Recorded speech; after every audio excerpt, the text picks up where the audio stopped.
Hello guys, welcome to our today's discussion whereby we are going to talk about Gen Z's engagement in politics. Gen Z's engagement in Kenyan politics. Like nowadays, you know, everything in the government is determined by how Gen Z's are engaged. Without Gen Z's, by that, everything in the country be worse. Even now, venye mambo tumekuwa tukiyaona huko hivyo nyuma, demonstrations and whatever, it's all about Gen Zs. Welcome. Now we are going to discuss about why Gen Zs should be engaged democratically in the government and in politics of Kenya. So today we're gonna discuss more about the significance of Gen Zs in democratic participation in our nation. In today's discussion, I've got a crew of members of Gen Zs who are gonna introduce themselves. Kwanza, just know I'm Lewis Moracha, or just call me Lewis Racha. This roundtable discussion has got a very, very inclusive crew whereby they're gonna introduce themselves. My name is Jen Nyambura from Nakuru County. Hello, I'm Paul Nyaundi from Kisii County. Yes, my name is Jacob Bondele from Kakamega County. This is Waziri Korir. People call me Waziri Korir, but I'm Dalton Korir, coming from Kericho County.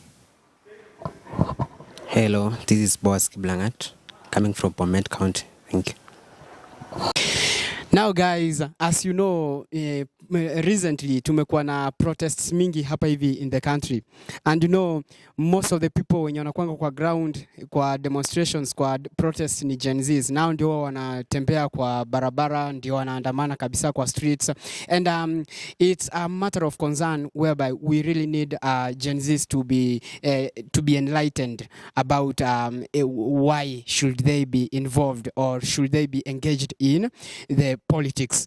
So due to that, we will be able to understand that Gen Zs, by that, we really need ourselves in the government. So kwanza kabisa, we would like to know how ma Gen Zs kama sisi kama Gen Zs, significance yetu kwa kuparticipate in democratic roles, democratic processes za kwa government ama kwa elections ni gani by that. Lazima Gen Zs tujue. Maybe Jack, you can tell us.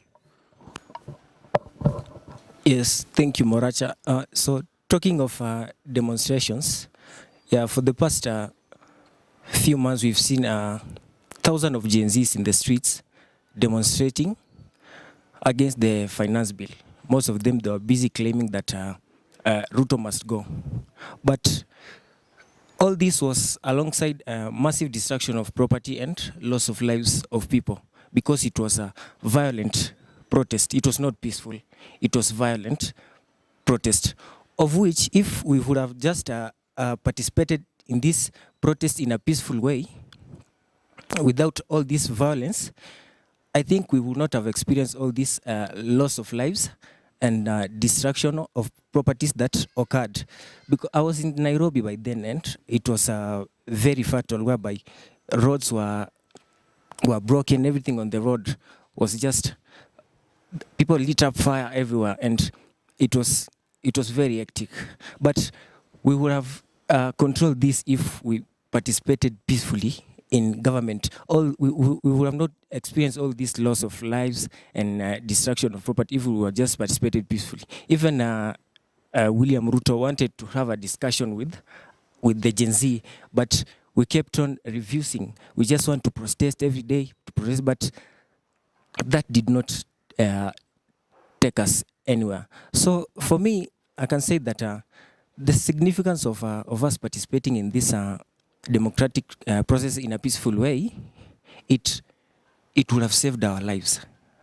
Up to now, we would have not have lost our loved ones. Many people couldn't have died. Yeah. And even we would not have lost our properties through distractions. You know. Yeah. Okay. Let me just say that You see, Kenyans are tired. And you see, sometimes people tend to confuse that, government is an elephant, not individuals are relevant. And on that conjunction, when we talk about these Gen Zs, people are so angry with what the government. This government is full of lies, and this government also it tends.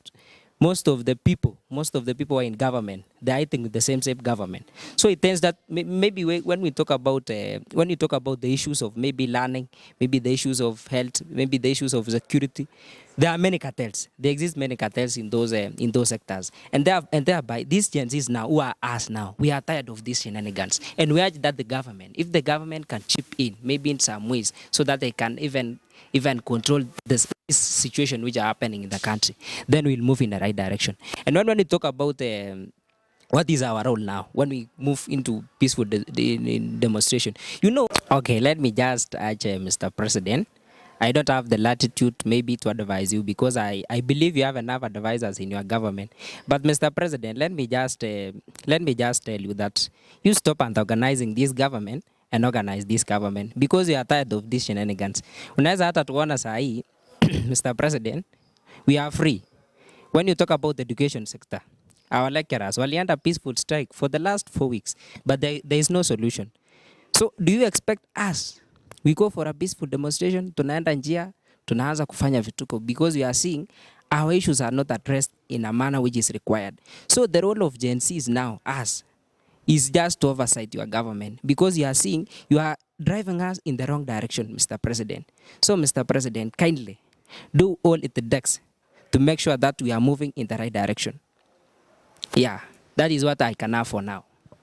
Maybe my friend, you can just add one point. Okay, in my own opinion, as Gen Zs, we have a lot to play in this government, because kitu inaendelea saa hii serikali, we are not that blind. We are seeing the massive corruption, the looting of public resources. We have the display of opulence by these politicians. You find an MP giving out, like donating 20 million shillings, yet lecturers are striking right now. Exactly. We have this. So I was addressing Cherargei. So this thing of increasing the term limits for leaders to 7 years, from 5 years to 7 years, that is uncalled for, and we are rejecting it totally. And the next thing is if in case President William Ruto dissolves his parliament right now, hakuna mwenye atarudi. I want to assure you. But then to my Gen Zs, let's be calm, let's be peaceful, and let's wait for the right time to change the leadership we want. Thank you. Okay, maybe now we as we are coming to the end of the discussion. Maybe in 20 seconds or 30 seconds, you can just give your remarks. It's okay. To me, I can just say I support Gen Z movement with all my body parts and organs. I support Gen Z, and all we need is prayers, luck, and grace. Thank you. Yeah, okay. So for the Gen Z, understand that you are trying to exercise your democratic rights through civic participation, which is demonstration and protest. But let's just do it the right way. Yeah, let's just follow the legal framework. Yeah, let's just do it according to the constitution, and everything is going to be okay. Okay, for me, all I can say is that, unlike the past days, as Gen Zs were now, our eyes are now open. We are seeing what we are supposed to do. We are moving in the right directions. We are seeing what the government is doing. So I think we should maintain that movement. Okay, for me, I can say that we must preach peace, because at the end of the day, we need each other, and we also need our lives. Wow. For you? So as I conclude, I want to urge my Gen Z, as to echo what Martin King Luther Jr. King said, I have a dream. As Gen Zs, we have a dream of changing this country for good. We have a dream of a beautiful new Kenya, and it's coming. Thank you. Okay, now guys, we've come to the end of the discussion, and now as we've concluded that Gen Zs 2027 tuamke, si ndio? Tuamke kwa positions zote hapa hivi, hata ikiwezekana kama ingekuwa inaweza president, tunaamka president kwa sisi ndio wengi. Anyway, now guys, thank you for being with us here. This is the roundtable discussion about Gen Z's involvement in the Kenyan politics. Gen Zs, sisi ndio power.